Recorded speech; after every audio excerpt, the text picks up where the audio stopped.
Students let's start exercise 5.3। तो हमारी 5.3 exercise का जो टॉपिक है, जो कॉन्सेप्ट है, वो है परसेंटेज।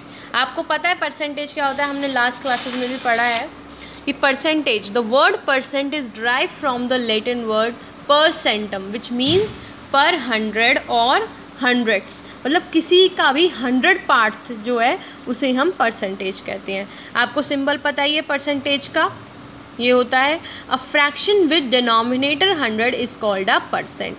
किसी भी फ्रैक्शन का अगर डिनोमिनेटर 100 है that means it is a percent. जैसे 75 अपॉन में 100 75%। अब आप जैसे देख सकते हैं हमारा question number 1, find x if 5% of x is 20। तो आप देख सकते हो 5% को हम कैसे लिखेंगे, 5 अपॉन में 100 मैंने अभी बताया, इनटू ऑफ का मतलब होता है मल्टीप्लाई।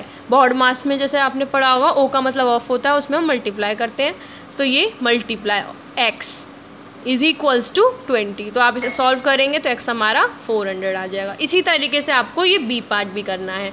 8.5% आप इस पॉइंट को नीचे ले आएंगे, इनटू ऑफ का मतलब into x is equals to 1.615। तो इसको ओपन करके आप इसे सॉल्व करेंगे और इसकी वैल्यू निकालेंगे। Second part, express the following. तो आपको उसे एक्सप्रेस करना है, क्या करना है, 83% को आपको सिंपल फ्रैक्शन में करना है। तो मैंने आपको बताया था कि परसेंटेज को अगर आपको सिंपल फ्रैक्शन में करना है तो उसमें डिनोमिनेटर 100 आ जाता है, तो वही सिंपल हमने किया है 83 अपॉन में 100।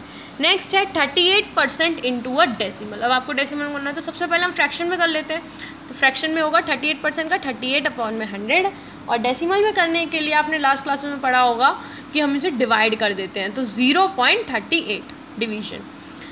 अब है C 45% into a simple ratio. तो रेशियो में करने के लिए आपको रेशियो का सिंबल पता है, कॉलन होता है, और रेशियो कहाँ पे यूज़ होता है, जहाँ पर हम डिवाइड करते हैं ना उसकी जगह हम रेशियोज़ लगा देते हैं, कॉलन लगा देते हैं, उसका सिंबल है। तो 45 ratio colon that is ratio 100। तो आप इसे कट कर लेंगे, सिंपल रेशियो बना देंगे इसे 9:20।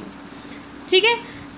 Third question, in a class test Bharti scored 410 marks. तो marks scored by Bharti is 410। If she got 82% marks, उसको परसेंटेज कितने मिले हैं, 82। तो फाइंड द मैक्सिमम मार्क्स। आपको मैक्सिमम मार्क्स बनाना है, तो हम मान लेते हैं मैक्सिमम मार्क्स x है, तो वही होगा 82% of the maximum marks of the x is equals to कितने मार्क्स उन्होंने स्कोर किए हैं, 410, 410। तो आप x की वैल्यू इस तरीके से निकाल लेंगे, 400,000 अपॉन में 82। तो जो आपकी वैल्यू होगी, और don't use calculator for the calculations, paper में कैलकुलेटर नहीं होता है। Next question, if 8.5% of a number, 8.5% of a number is 51।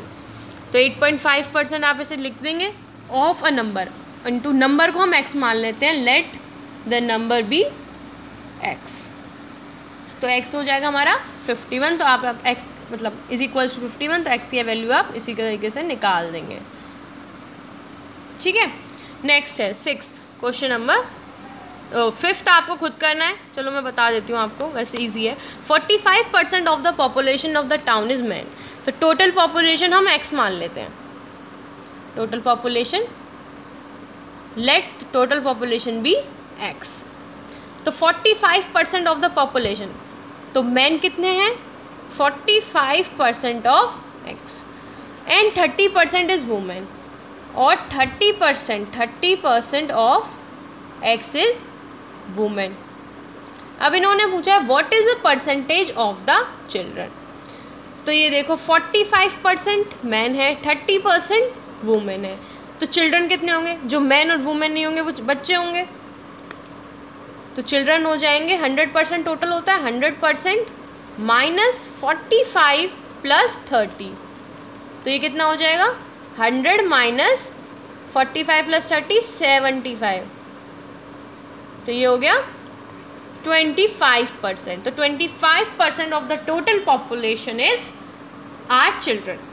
ठीक है, ये बहुत ईजी है। आप मान लीजिए 45% मैन है, 30% वुमेन है, ये आपको गिवन है। तो टोटल पॉपुलेशन x, इसको आप नहीं मानते तो भी चलता, बट मैंने मान लिया, इससे कुछ फ़र्क नहीं पड़ेगा। और आपको चिल्ड्रन का निकालना है, तो दैट इज़ आपको उन दोनों का ऐड करके 100% से माइनस करना है। Next question, Rahul's income was 18,000 per month. Rahul की इनकम क्या है, 18,000 पर मंथ है। He spend 14% of his income on rent, 14% अपनी इनकम का 14% वो रेंट पे खर्च करता है। तो money spend on rent 14%, 14 upon में 100 इंटू 18,000, तो आपका आंसर आ जाएगा 2,520, मतलब इतने रुपीज़ वो रेंट पे खर्च कर देता है।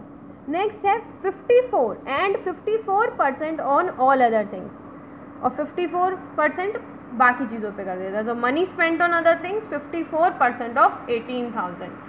यहाँ पर हमने 18,000 लिया है, लेकिन अगर क्वेश्चन में ऐसा होता, ऐसा लिखा होता कि रिमेनिंग अमाउंट में से 54% उसने खर्च किया, तो फिर आपको माइनस करना होता, 18,000 को 2,520 से माइनस करना होता, और फिर जो आपकी वैल्यू आती उसे आप पुट करते। लेकिन यहाँ पर रिमेनिंग नहीं लिखा था, दैट मीन्स आपको फिर 18,000 ही लेना है। तो 18,000 का 54% उसने अदर थिंग्स पे खर्च किया, जो कि 9,720 हुआ। अब इन्होंने क्वेश्चन में बोला है what amount was saved by him every month, कितनी उसकी सेविंग्स हैं। तो आप सेविंग्स बताएंगे, savings is equals to income minus expenditure, जितनी हमारी इनकम होगी और जितना हमारा खर्चा होगा, एक्सपेंडिचर होगा, उसे अगर हम उसे माइनस कर देते हैं इनकम से, तो वो सेविंग्स आ जाती है, हमारी बचत आ जाती है। तो टोटल एक्सपेंडिचर क्या होगा, 2,520 प्लस 9,720, ये रेंट पे खर्च किया, ये अदर थिंग्स पे, तो टोटल हुआ 12,240। तो सेविंग्स हो गई हमारी, 18,000 को माइनस कर देंगे हम सीधा इनकम से, और 5,760 हमारा आंसर आ जाएगा। Next question number 7, N alloy contains 20% copper, 35% zinc and the rest is निकल। तो भाई 20% कॉपर है, 35% जिंक है, तो हमें रेस्ट निकालना है। तो भाई क्वेश्चन नंबर 5 की तरह इसमें रेस्ट निकालने के लिए 100 माइनस टोटल 20 प्लस 35 कर देंगे, तो हमारा आंसर आ जाएगा 45%। अब आगे क्या पूछा है, हाउ मच इज निकल इन 1.5 kg अलॉय, 1.5 kg अलॉय में कितना होगा। तो इन्होंने बोला कि एक अलॉय में 45% होता है, तो 45% ऑफ 1.5 kg में कितना होगा। तो 1.5 इसे हमने किया, सॉल्व करेंगे तो ये हमारा आ जाएगा। आप इसे चाहें तो आप इसे ग्राम्स में कर लेंगे, इससे वैल्यू आपकी इजीली आ जाएगी, और आपका आंसर अप्रॉक्सीमेटली 675 ग्राम्स आएगा। केजी में करेंगे तो 0.675 ग्राम्स आएगा, तो वो आप पे डिपेंड करता है, बट आप ग्राम्स में करिए क्योंकि वो वैल्यू एप्लीकेबल है बहुत ज़्यादा। तो इसी तरीके से आपके सारे क्वेश्चंस हैं। तो दैट्स ऑल फॉर टुडे। आपको ये सारे क्वेश्चंस अपनी नोटबुक में गुड हैंड राइटिंग में अच्छे से स्टेटमेंट्स के साथ कंप्लीट करनी है। वैसे मैं आपको बाद में चेक करने के लिए PDF भेजूंगी, बट आपको ये सारे क्वेश्चंस अपनी नोटबुक में ट्राई करने हैं, बिल्कुल ज़रूर करने हैं, और आपको फिर बाद में चेक भी करने हैं, ठीक है। तो कंप्लीट दिस एक्सरसाइज।